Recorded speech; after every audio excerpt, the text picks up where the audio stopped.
মতো একজন ভালো লোককে আমরা নির্বাচিত করতে পারি, তাহলে রূপগঞ্জ থেকে সন্ত্রাস দূর হবে, রূপগঞ্জ থেকে মাদকের রাজনীতি দূর হবে, রূপগঞ্জের শিক্ষার পরিবেশ ফিরে আসবে। বন্ধুগণ, এই মাঠে, এই স্কুল, এই জমি দখলের জন্য এই এলাকার কুখ্যাত সন্ত্রাসীরা, আওয়ামী লীগের সন্ত্রাসীরা পায়তারা করেছিল। হাজী সেলিম চাচার অক্লান্ত পরিশ্রমে আজকে এই স্কুল এখানে প্রতিষ্ঠিত হয়েছে।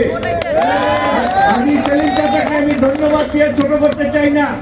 এই এলাকাতে তিনি মসজিদ, মাদ্রাসা এবং স্কুল এগুলা উন্নয়ন করেছেন। যখন আব্দুল মতিন চৌধুরী সাহেব মন্ত্রী ছিল, স্বরাষ্ট্রমন্ত্রী, যখন আব্দুল মতিন চৌধুরী সাহেব বস্ত্রমন্ত্রী ছিল, তখন উনার মাধ্যমে এই এলাকায় এইসব প্রতিষ্ঠানগুলা উনি উন্নয়ন করেছেন, প্রতিষ্ঠিত করেছেন।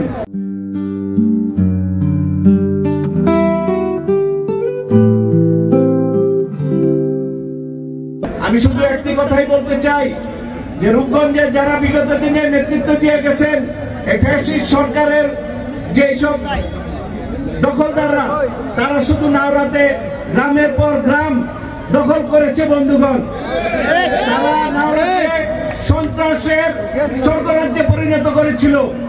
তারা এই নাওরাকে মাদকের আখড়া হিসেবে পরিণত করেছিল।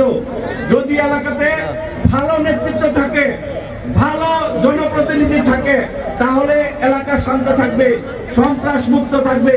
আর সেই ভালো মানুষটির নাম কি? জনাব মুস্তাফিজুর রহমান দীপু ভূঁইয়া।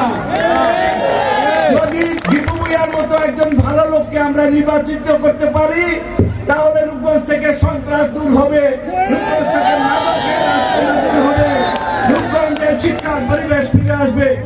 রূপগঞ্জে কোথাও কেউ বলতে পারবে না যে দীপু ভূঁইয়া এবং দীপু ভূঁইয়ার কর্মীরা, দীপু ভূঁইয়ার পরিবার থেকে, বিএনপি পরিবার থেকে কেউ এসে নাওরাতে একটি জমি দখল করেছে? এগুলো হয়েছিল আওয়ামী লীগের আমলে। তাহলে আমাদের কি করতে হবে?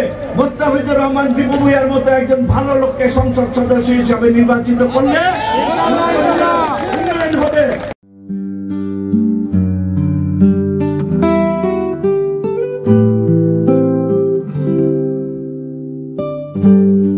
রূপগঞ্জের রূপ ফিরে আসবে। আসুন আমরা সবাই মিলে আমরা দেশ নায়ক তারেক রহমান, দেশ দরদি নেতা তারেক রহমান বাংলাদেশে আসবে।